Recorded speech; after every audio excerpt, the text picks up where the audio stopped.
Ateneo de Manila mihatag og pagklaro regarding sa interview ni Rovilyn Baterbuña sa Tony Talks.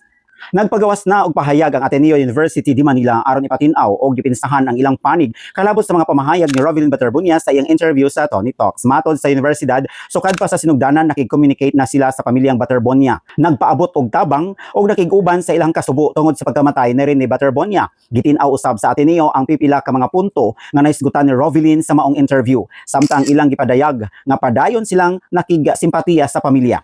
Giingon sa universidad nga bukas gihapon sila sa pagpakigsulti sa pamilyang Baterbuña, pagpaminaw sa ilang mga kabalaka o paghatag sa angay nga tabang og suporta. Well, para po sa akong points of view regarding ni ini no, Ateneo de Manila kamo man ang murag salarin ni ining tanan tungod sa inyong mga coaches nga mga nagtinanga man gyud.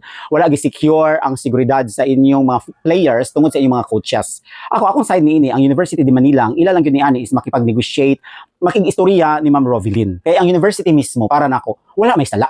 Ang sala lang yun nila kay itagutan nila, itagag permit para mag-team building dito sa Aurora. Pero ang sadaan yun ini, ang mga coaches gyud nga maoy gipadala dito. Pila man to sa coaches nga naa dito, daghan man to kayo. Ang head lang si Tal Baldwin. Pero daghang mga coaches nga doon na dito nagpalibot. So mga katangaan, kadanghagan sa mga coaches kung ano wala gi-secure ang mga player. Daghan man unta ang mga preemptive measure nga pagbuhaton nitong higayuna para malikayan ang maong aksidente kung aksidente man ugaling to.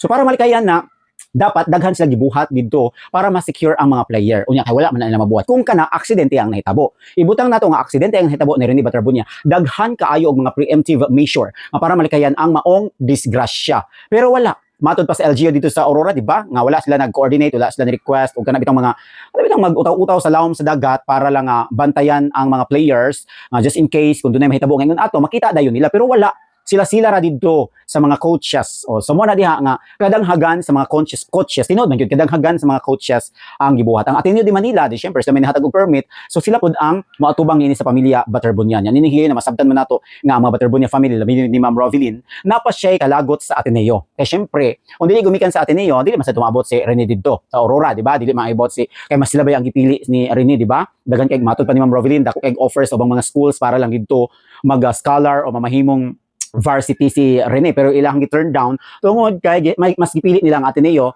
tungod og alang pod sa iyang mga manghod nga para pod mamahimong scholar sa Ateneo. So mas gipili ang Ateneo ni Rene. Nya paghuman mao toy nahitabo. So di sad nato ma-blame si Ma'am Rovilyn Baterbuña nga doon na pa siya hinanakit kasuko sa Ateneo de Manila University. So, tama lang po, ang Ateneo de Manila University, mga pamunuan, magulat lang sa gyud mo kung kanos apod open si Ma'am Rovilyn para makipag-communicate ninyo. Mag-istorya mo, masinsinan, sa pagkakaroon manggod, sakit pa manggod sa side ni Ma'am Rovilyn ang nahitabo mo na nga dili pa niya kaya makigatubang sa mga pamunuan sa Ateneo de Manila University. So tama ra pud ang gibuhat sa Ateneo de Manila University sa ilang president nga magpaabot ra pud hundred kanos agyod si Ma'am Rovilyn nga kaya makigatubang nila kaysa pagkakaron sakit pag gyud kay na silang buot nasabdan gyud nato nga sakit pag gyud kay na sa buot ni Ma'am Rovilyn ang nahitabo kay simpre kabalo gud ta kun unsa ka pinangga ni Ma'am Rovilyn si Rene mao na nga kung unsa may mahitabo niini moabot mo lang tayo nga makiga istorya na gyud si Ma'am Rovilyn sa Ateneo de Manila University then unta magkasanabot sila ug unsa man gyud ang buhaton unsa natug-anan sa nila si Ma'am Rovilyn tinagi sa mga coaches ug mga coaches unta makipag-cooperate pud unta mo